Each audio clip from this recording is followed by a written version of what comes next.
Bismillahirrahmanirrahim. Elhamdülillahi Rabbil alemin. Vessalatu vesselamu ala Rasulina Muhammedin ve ala alihi ve ashabihi ecmain. Hormatly musulman doganlar, bugünkü dersimizde Peygamberimiz Muhammed sallallahu aleyhi ve sellem'in aýdan bir hadisini okap geçeriz. Ve ol hadisten öwrenmeli derslerimizi ýatlap geçeriz. Peygamberimiz Muhammed sallallahu aleyhi ve sellem bu hadisinde bize ahiriyette bolup geçecek bir wakany haber berýär. Bu hadis İmam Ahmed'de ve Tirmizi'de hadis kitaplarına geçiyor ve sahaba Abdullah ibn Amr ibn al-As radiyallahu anhuma bu hadisi rivayet ediyor.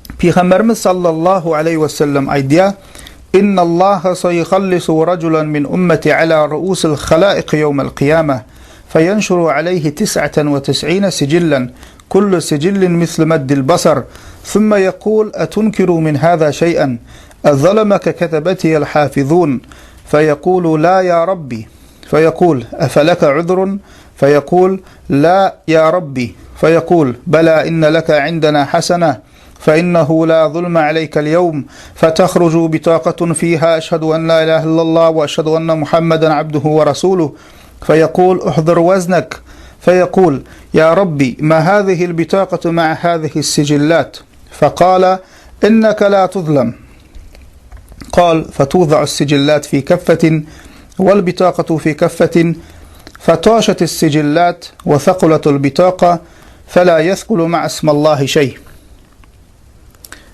Peygamberimiz Muhammed sallallahu aleyhi ve sellem aydiya: kıyamet günü Allah Teala insanların içinden bir insan çıkarıp insanların önüne soru cevap eder diye. Ol kişi insanların önüne çıkarılandan sonra ol kişinin günahları, dünyada eden günahları yazılığı olan 99 sani kağıdı getirirler diye. Her bir kağıdın uzunluğu göz yetim uzunluğuna diye. Yani şol dereceken günahları var, günah işler ediptir. 99 sani kağıda yazılıptır ve her bir kağıdın uzunluğu göz yetim uzunluğuna diye. Ve ol kişi diyerler diye etunkiru min hâzâ şey'en, şu yazılığı zatlardan birini inkar ediyen mi? Azalamaka ketebetiyel hafizun, Allah Teala diyer diye soğavi ve günahını yazıyan periştelerim sana haksızlık ediptirler mi? Zulüm ediptirler mi? Şulardan yanlış yazılan zat var mı diyer diye. Ol kişi aydar diye la ya Rabbi, yok Rabbim, yok ey Allah Teala, hemmesi doğru diyecek diye. Onunla Allah Teala aydar diye efeleke uzrun, ey bennem sen bir üzürün bakanan ba mı? Bunça günah edipsin, bunça yanlışlık edipsin, bir neme sebepten ettin, bir üzürün bakanan ba mı deyip Allah Teala soracak diye. Onunla ol benne yine cevap verecek, la ya Rabbi, Rabbim yok, bakanamım yok, hemmesi doğru diyecek diye. Eden etmişlerini, yanlışlarını boyun alıp duracak diye. Onunla Allah Teala aydar diye bundan başka bu eden sen günahların yazılğı bolan kağıtlardan başka bizim katımızda başka var senin yaxşı işin amma, sevap işin amma, qovu işin amma diyecek diye. Ondan sonra bir kağızcık getirirler diye. Ol kağıdın üstünde eşhedü en la ilahe illallah ve eşhedü enne Muhammeden abduhu ve resuluh. Yani şahitlik ediyorun bir Allah Teala'dan başka ibadete haklı ilah yoktur ve Muhammed sallallahu aleyhi ve sellem Allah Teala'nın kulu ve resuludur deyip yazılgı olacak diye. Birce kağıt getirilecek, üstünde kelime-i şehade, kelime-i tevhid yazılgı olacak diye. Ondan sonra ol kişi diyerler diye gel terezin yanına gel. Yani sevapların ve günahların ölçeneyen terezisi olacak kıyamet gününe. Ol benna diyecekler diye gel terezin yanına gel. Onda yankı adam aydar diye ya Rabbi bunca giden günahlarım yazılgı olan kağıtların yanına bu birce kağıt neyme bolsun diyecek diye. Onunla Allah Teala aydar diye inneke la tuzlem, sana haksızlık edilmez diye. Yani günah eden bolsan günahın karşılığını almalı, cezasını almalı.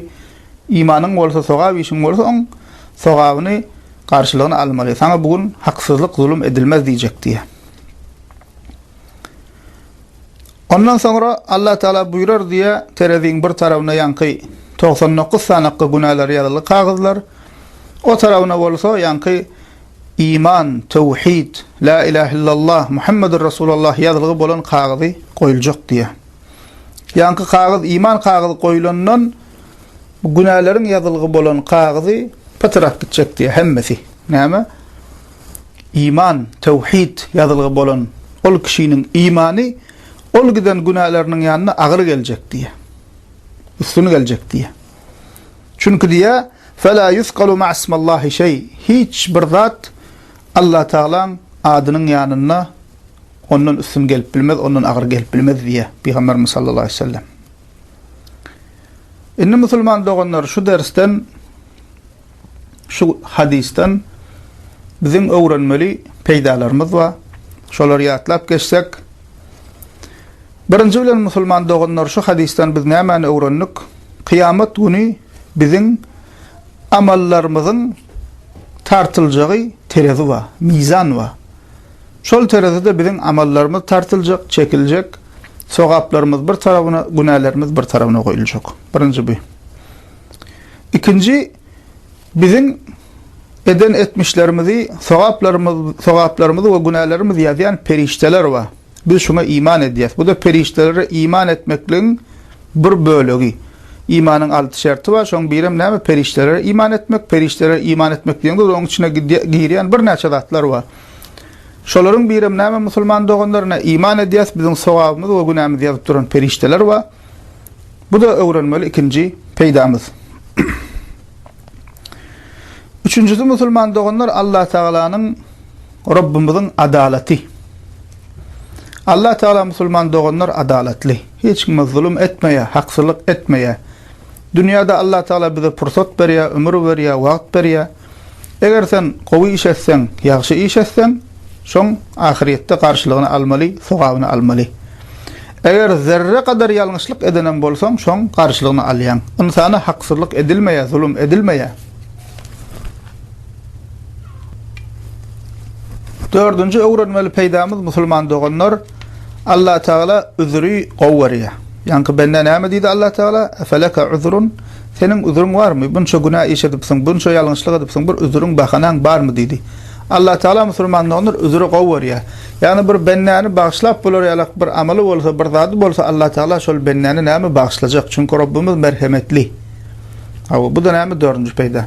We beşinji musulman doganlar asıl en mühimi ve bu hadiste bize haber verilen en mühim zat ve onun üstünde durmalı zat musulman doganlar la ilahe illallah'ın yani näme kelimet-i tevhidin ve Muhammedur Resulullah'ın fazileti ve ahmiyeti. Çünkü gördük näme şul benden näçe eden etmişleri var, ýalňyşlary var. Emma şoňlan birlikde bul kişi dünyada näme imanly ýaşapdyr. Eşhedü en la ilahe illallah, eşhedü enne Muhammeden abduhu ve Resulullah'a şayatlık getiripdir. Şunu şirk getirmeyenler, küfür yok eken. Şol sebeple Allah Teala näme? Şu imanı sebepli, Allah'a bolan imani, tevhidi sebepli, Muhammed sallallahu aleyhi ve sellem'e bolan imanı sebepli Allah Teala näme etdi? Şu bennäni bağışladı. Indi şu taýda musulman doganlar üstünde durmaly we has gowy düşünmeli yeri Eşhedü en la ilahe illallah, eşhedü enne Muhammedur Resulullah bize ahiret gününü peýda berjek bolsa, bizi halas etjek bolsa, cehennem odundan gorap bizi cenneti etjek bolsa, şul sözüň yerine getirmeli şertler bar. Şu sözüň musulman doganlar bizim boynumuza yükleyen wazipeler bar. Şol sözüň musulman doganlar bizim boynumuza yükleyen zatlaryna biz amel etsek, şol sözde doğru görünüşde iman etsek, doğru görünüşde manisini bilsek, şeksiz şüphesiz imanımız bolsa, şonda şu söz bize peýda berýär. Kelimet-i tevhid ve Muhammedur Resulullah. İman sözü, şaýatlyk sözü bize peýda berýär. Şu ýerine gowy düşünmeli.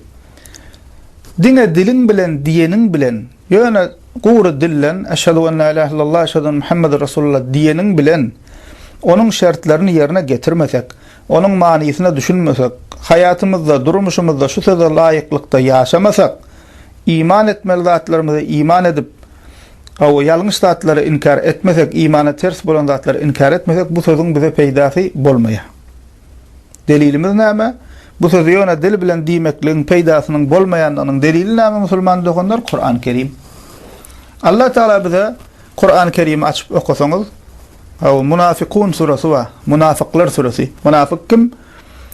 İki türlü munafık bolýar diýdik. Bundan öňkü derslerimizde amali munafık we itiqadi munafık diýdik. Amali munafık özü asly musulman imanly adam, emma näme amalyna käbir amallar we şoňa näme munafygyň amaly diýilýär. Yalan sözleýär, hyýanet edýär, sözünde durmaýar we şoňa meňzeş.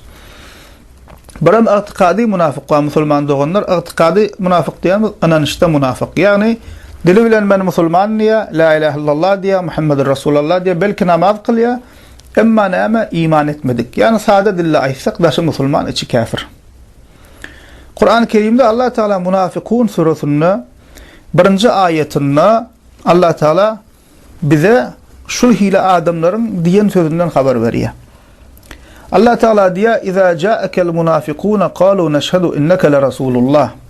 Ey Peygamber Muhammed sallallahu aleyhi ve sellem, haçanna senin ýanyňa şol munafıklar gelenne, ýani näme daşy musulman içi kafir bolup ýören kişiler gelenne, näme diýerler diýär? Neşhadu inneke le Rasulullah. Şaýatlyk getirýär, sen Allahyň rasulysyň, sen Allahyň peýgamberisin diýerler diýär. Wallahu ya'lemu inneke le rasuluhu. Allah Taala bilýär diýär, howa sen Allah Taala'nın elçisi diýär. Wallahu yeşhadu innel munafiqina lekazibun. Allah Taala hem şaýatlyk getirýär, şol munafıklar kezzapdyr, ýalançydyr diýär Allah Taala. Munafikun suresining 1-nji ayeti. Diýmek, biz näme diýdik? Gowry dillen diýmekliň peýda bermeýär, eger bu sözüň şertlerini ýerine getirmesen, bu sözüň boynumuza ýükleýän zatlaryna iman etmesen, dillen diýmekliň peýdasy bolmaýar. Ene şu munafyklara peýdasy bolmaýşýarlyk. Allah Taala Kur'an-ı Kerim'de diýär, iman etdik diýerler. Peygambere iman etdik diýär ol munafyklar. Allah Taala iman etdik diýerler. Emma Allah Taala näme diýär? Olar kezzap diýär. Allah şaýatlyk getirýär diýär. Olar kezzap, olar ýalan sözleýär diýär. Şu ýerde näme öwrenip musulmanlygyny diýmek, ýöne dillen diýmekliň peýdasy ýok. Eger kalbyň bilen iman etmeseň, manysyny bilmeseň, şeksiz şüphesiz imanyň bolmasa, bu söze boyun bolmasaň, tawhide boyun bolmasaň, Muhammedur Rasulullah'a boyun bolmasaň, we bu söze ters bolan zatlar taşlamasaň, nämeken ol sözüň ýöne gowry dillen diýeniň peýdasy boljak däl eken musulman doganlar.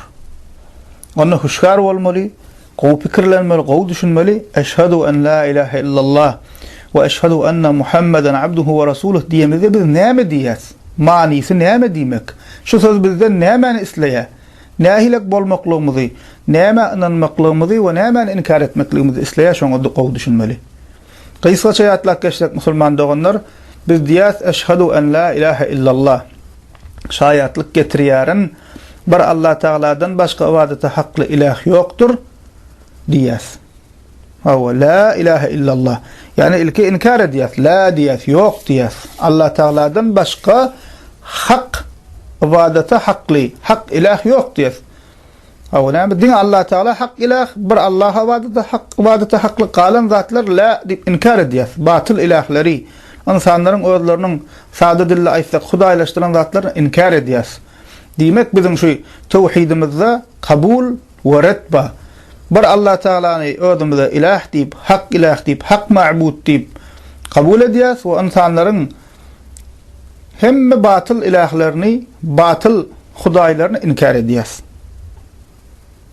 Awa la ilahe illallah şaýatlyk edýärin bir Allah Taala'dan başga ibadete hakly ilah ýokdur. Yani musulman adam bar ibadetin bir Allah Taala etmeli. Awa namazyň Allah Taala üçin bolmaly, orazaň Allah Taala üçin bolmaly, sadaka berseň Allah Taalaň razylygy üçin bolmaly. Ibadet bolan zatlaryň hemmesi bir Allah Taala üçin bolmaly. Allah Taala'dan başga zatlara ibadet edilmeýär. Ýa-da Allah Taala'dan başga mahlukatyň öňünde ibadete meňzeş zatlara etmek bolmaýar. Bir ibadete hakly bolan Allah Taala. Bir öňünde secde etmeli, ruku etmeli, kıyamda durmaly Allah Taala. Musulman kişi Allah Taala'ny gowwarşýaly hiç bir zady gowwarmaýar, başga hiç bir zady Allah Taala deň tutmaýar. Musulman kişi Allah Taala'dan gorkuşýaly, mahlukatdan gorkmaýar. Ene musulman doganlar şuna dogry düşünmeli. Ýene de musulman doganlar bilmeli, Köpüýümiz şumal ibadet diýilse diňe namaz gözegimize gelýär, zekat gözegimize gelýär, juma namaz. Emma ibadetler diňe bulardan ibaret däl. Başga da ibadetler bar. Misal üçin doga dilek ibadet musulman dogunur. Kim elimizi açyp Allah Taala ýalvar dilek edýärse ya Rabbi, ya Rabbim diýip näme hasalansak, kyn ýagdaýda galsak, dar ýagdaýda elimizi açyp Allah Taala ýalvarýas. Derdimiz aýdýas, Allah Taala'dan kömek soraýas. Ina şu hereketiň özü ibadet. Delilimiz näme musulman dogunur? Delilimiz Peygamber sallallahu aleyhi ve sellem'in hadisi. Awa Ibn Majah'da, Abu Dawud'da we Tirmizi'de geçen hadisinde Peygamberimiz sallallahu aleyhi ve sellem diýär: "Ed-du'a huwal ibade" diýär. Doga dilek etmek ibadetdir diýär. Ibadetin hut özüdür diýär. Nähilek namaz ibadet bolsa, doga dilek hem şol hile ibadet musulman dogunur. Allah Taala'dan başgasy üçin namaz okumak bolmaýşy. Allah Taala'nın eline bolan zatlar Allah Taala'dan başgasından dilenmeýär. Käbir ýalňyş ýola giren bidgatçylaryň edişýäli, käbir bilmän jahil insanlaryň edişýälakka mysal üçin ölülerden kömek dilemek bolmaýar. Bu şirk bolýar, çünki sen ol eliň açyp dileýäniň, haýyş edýäniň, ýüzlenýän hereketiň bul ibadet.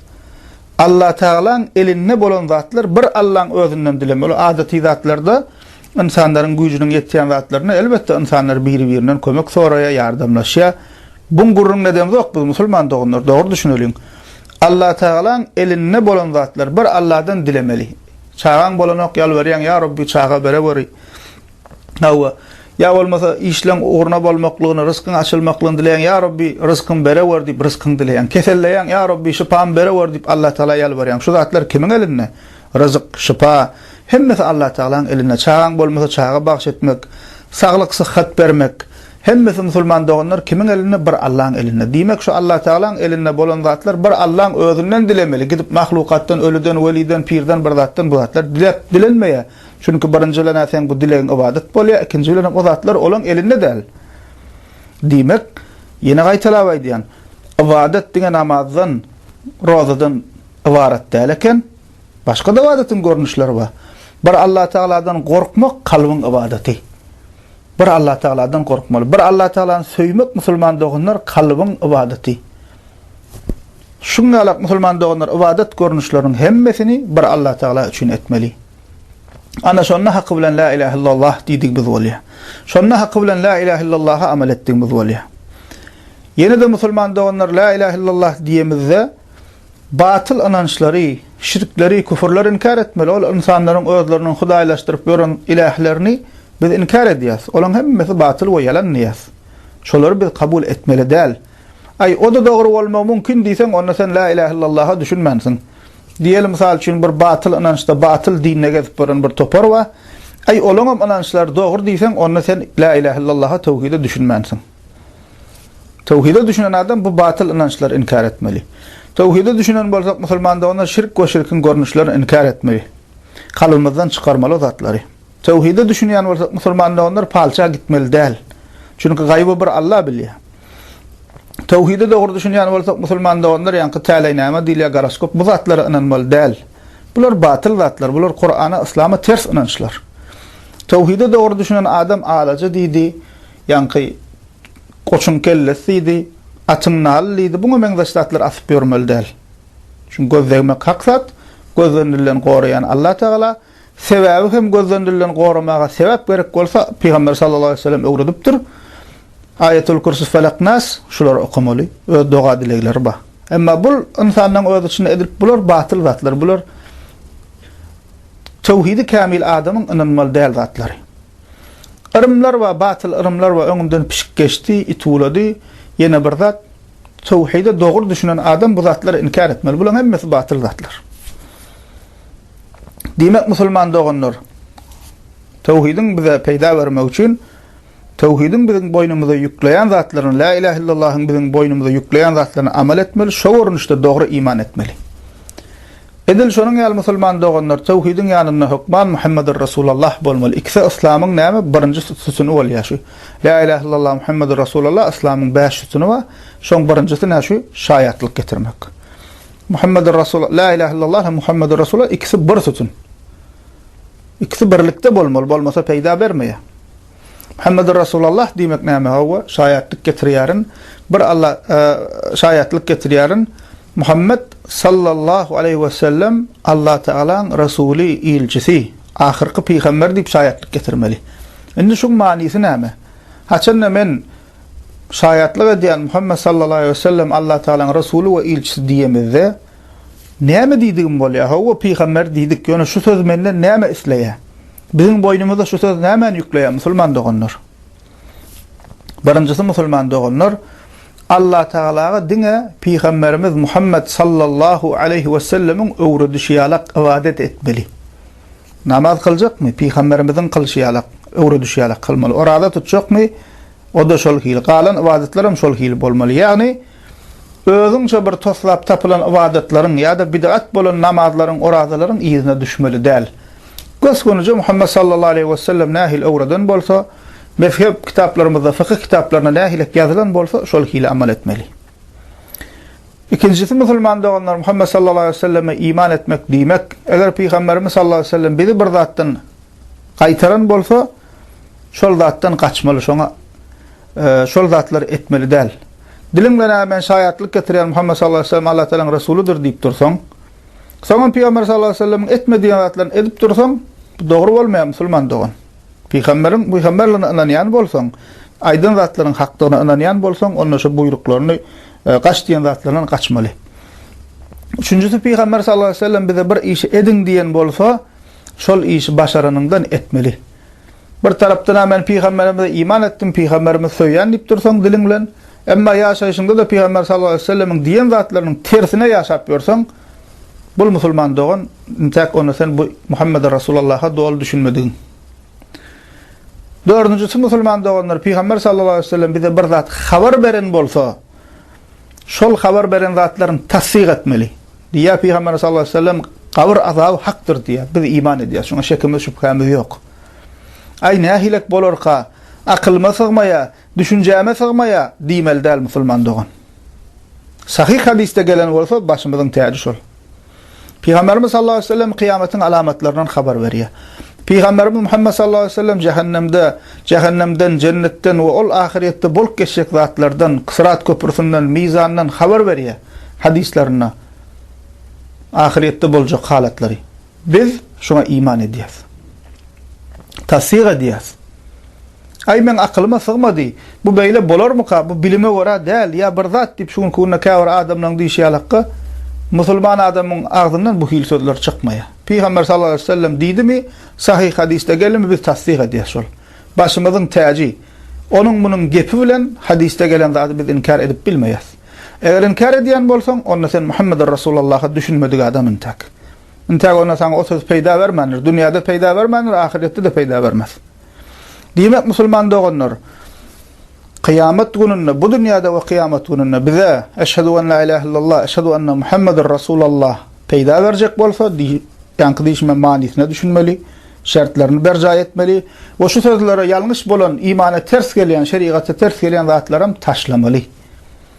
Ve şu görünüşde iman etsek, şekimiz, şüphemiz bolmasa, şirk etmesek, küfür etmesek, imanı bozayan ameller etmesek, şu görünüşde yaşap, şu görünüşde Allah Teala amanatymyzy tawşyrsak, onda näme? Bir ýalňyşlyklarymyzdan bolsa hem Allah Teala olary näme bagşlajak musulman doganlar.